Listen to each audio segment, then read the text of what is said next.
Gary Chan. Someone wanted me to take a look at this house and do a review of it. It's 10933 South Nagle Avenue, Worth, in the city of Worth, Illinois, 60482. And this is a 2-bedroom, 2-bath, 1670 square foot home, listed at $159,900. The Z estimate says it's worth $199,000. I'm wondering what's creating this huge price discrepancy. My initial thoughts, I did a little bit of research before I started this video, and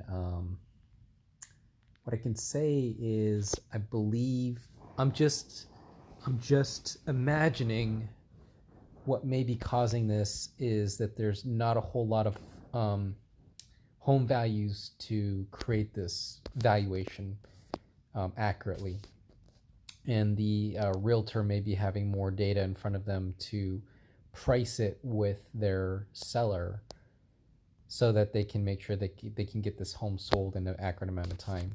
So why am I going in this direction? The city of Worth, first of all, I was like, where is this, you know? And so I looked it up. Let me just show you here.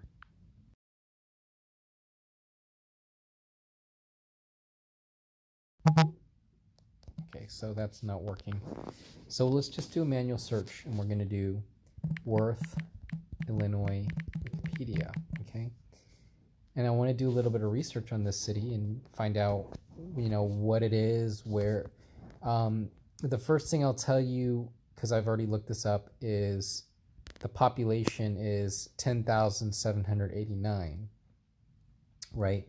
And I want to know what the demographic, like, what is the population going up or is it going down? And I'll tell you as a general trend for the state of Illinois and the city of Chicago that the trend of population is actually going down. So we see here that between the year of 2010 and 2019, that the population has been going down 3%. Not hugely significant, but that's just something you got to keep in mind, because increasing population increases housing demand, more demand, lower supply, shortage supply, increases housing values. This is a small town with a decreasing population, and I would be very concerned about whether, especially with anything, I want to say, if I were to give you a number, I would say less than 15,000 or less than 30,000 population, whether the city is like a dying population. I had actually was watching a YouTube video on cities that had gone extinct, and it showcased like 10 or 15 cities, and a lot of these cities have populations in less than 10,000, you know, around this number. And so learning from that, those lessons of history, I would, you know, just reflect on that. Just think about it. Okay. And the other thing I want to say is, how far is this from Chicago, which is a major city, you know? So I'll use Google Map, right? So from my location, this is 25-minute drive, you know. And as I zoom out of the map, I see Palos Hills, Oak Lawn, Evergreen Park. See, these areas I'm familiar with: Oak Lawn, Evergreen Park, Allsip, Blue Island, Crestwood, you know. But this is me over here, you know, where the blue pin is. So I'm going out here in these smaller towns, and I haven't heard too many people living out this far out. Now, then this becomes a subjective kind of thing. You know, I've heard of people in Burbank, Bridgeview, Bedford Park, Hickory Hills, you know, these areas up here, Gage Park, Brighton. This is areas of Chicago here. But Worth, this city, you know, haven't really popped up for me at all anywhere. It looks nice video, a nice image here. But you know, those are my thoughts. So heed warning here. Let's look at the pictures about this property, okay? The exterior looks well maintained. The interior looks really nice. So again, I'm wondering, what is the red flag? Why is it underpriced, you know?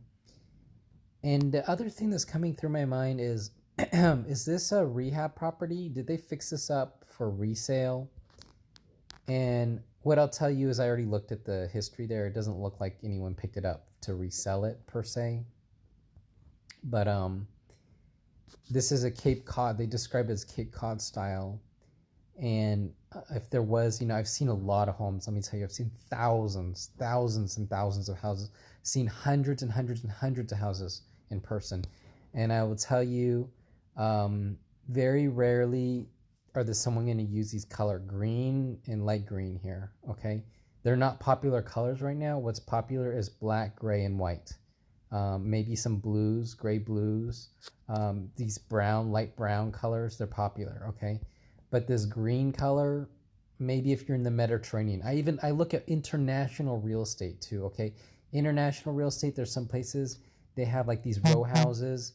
People are getting these, they're using color, like, green, blue, pink, very bright, vibrant colors in row houses. But generally speaking, it's very risky to use these colors. They're not neutral tone. They're not earth tone.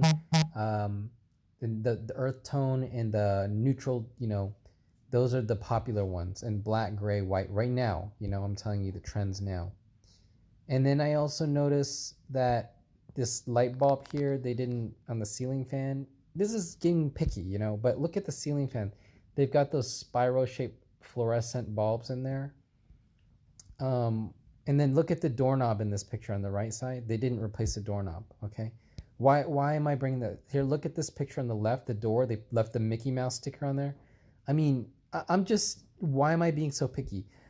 The reason why is if they were a professional remodeler, they wouldn't leave these little small details there. And why are these little details important? Well, if it's a professional remodeler, if I were to get this house and redo it, I would put neutral tone. Paint is very cheap, okay? And you can flip it and resell it. So that's one thing you can do. Find defects, find weaknesses of how someone's done this.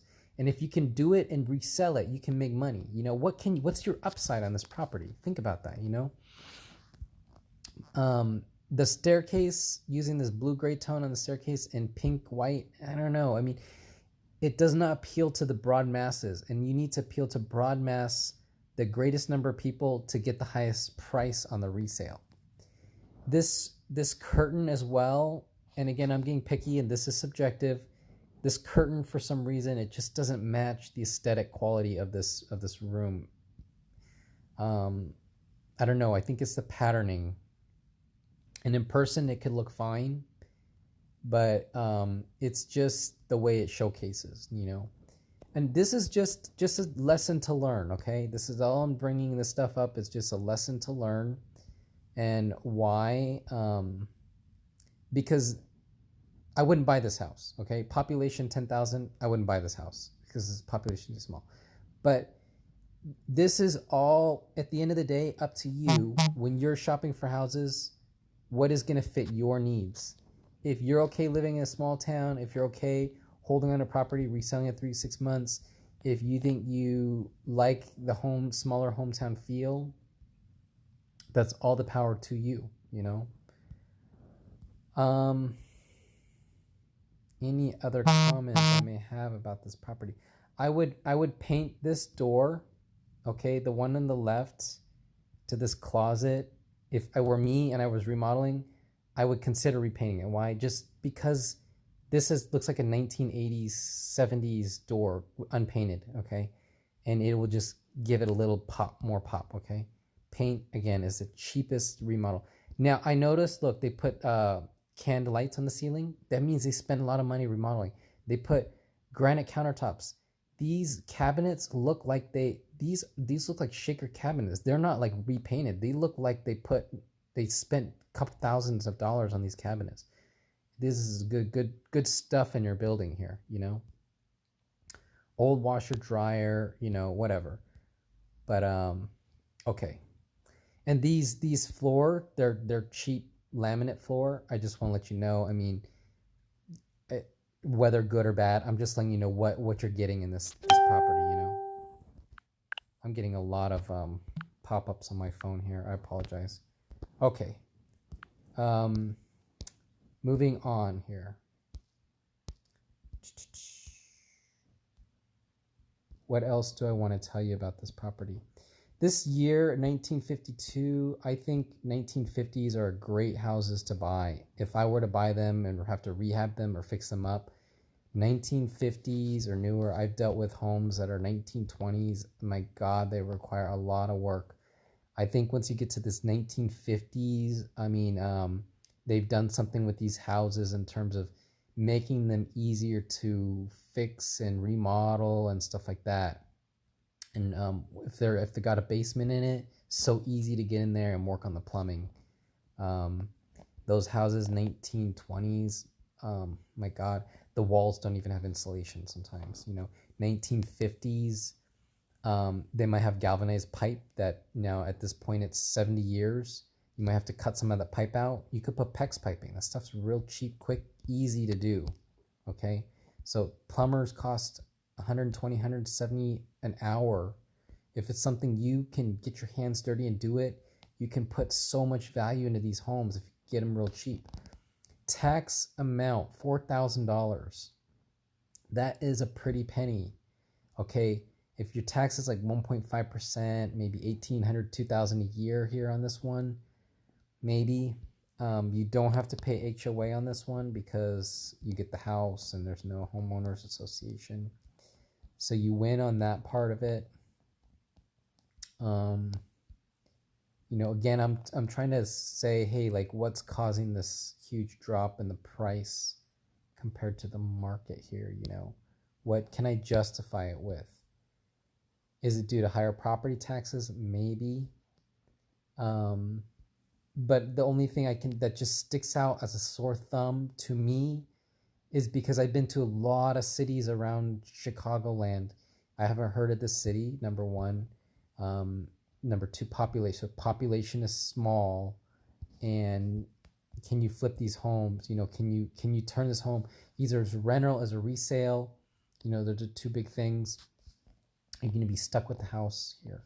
And realtors are going to have data on what is the average days on market for this neighborhood, this is city, this area. And if the turnover is slow, that can be concerning, for you as an owner. Home, school ratings, 4 to 6 out of 10. That's okay. It's a small town. Walkability score is pretty high. That's pretty good. Maybe you can walk to downtown. It might be a small town, but if you like that, check it out and see. And what else can I comment on this one?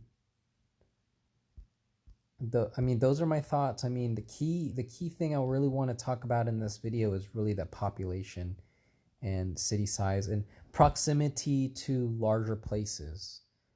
2-bed, 2-bath. One other thing here. It's a 1,670 square foot home with only 2 bedrooms. Why does it not have 3 bedrooms? This is such a good size house. I'll tell you, for a 3-bedroom house, between a square footage of 900 to 1,200 square feet, okay, that's average.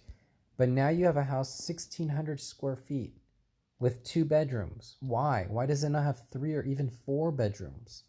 Because somebody with a growing family, they're gonna have husband, wife share 1 bedroom and 1 kid. They may have 2 kids, 3 kids. You know what I mean? Then they need more bedrooms. And then the husband or wife may be working from home now. Think of extra bedrooms, office space for husband, office space for wife, 2 kids, 5 or 6 bedrooms, even better. You know what I mean? More bedrooms, better. We're all working from home. COVID-19. I would look through this floor plan and see if there's a way to divide out more rooms. Is this cubbyhole area in this picture on the right side? Divide another room. Is it dividable? Can this living room be dividable? Can this kitchen, the dining room, be dividable into another room? I love rooms, but if you're gonna put an extra room here, I don't know, that granite countertop, you're gonna have to do a lot of work because it's gonna affect the look of this room here. Anyway, just my thoughts, can I make an extra room out of this room? I really, really look at rooms a lot. Like, can I divide another room? Can I divide another room? Can I divide another room? Anyway, that's it for now. And hope that was helpful. Until the next video, see you guys later.